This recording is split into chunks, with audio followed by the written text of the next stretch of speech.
সুস্থ সুন্দর পরিবেশ নিশ্চিত করার লক্ষ্যে মানিকগঞ্জে পরিষ্কার পরিচ্ছন্নতা অভিযান পরিচালনা করেছে বিএনপি এবং এর অঙ্গ সংগঠনের নেতাকর্মীরা।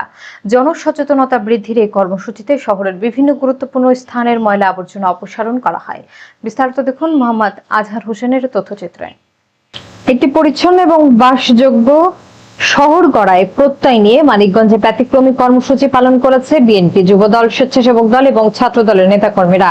বৃহস্পতিবার সকালে শহরের খালপাড় ব্রিজের নিচ এলাকায় এই পরিচ্ছন্নতা অভিযানের উদ্বোধন করা হয়।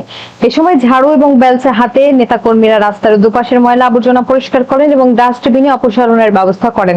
কর্মসূচিতে অংশ নেওয়া নেতারা বলেন, কেবল রাজনীতি নয়, সামাজিক দায়বদ্ধতা থেকেই তারা জনকল্যাণমূলক এই কাজ করছেন। বিশেষ করে ডেঙ্গু সহ নানা রোগ ব্যাধি প্রতিরোধে পরিচ্ছন্ন পরিবেশের গুরুত্ব তুলে ধরে স্থানীয়দের সচেতন করেন তারা। রাজনৈতিক সংগঠনের এমন ইতিবাচক ও সেবামূলক উদ্যোগের সাধুবাদ জানিয়েছেন পথচারী ও স্থানীয় ব্যবসায়ীরা। সংশ্লিষ্টরা জানান, পর্যায়ক্রমে জেলার অন্যান্য এলাকাতেও এ ধরনের সচেতনতামূলক কর্মকাণ্ড অব্যাহত থাকবে।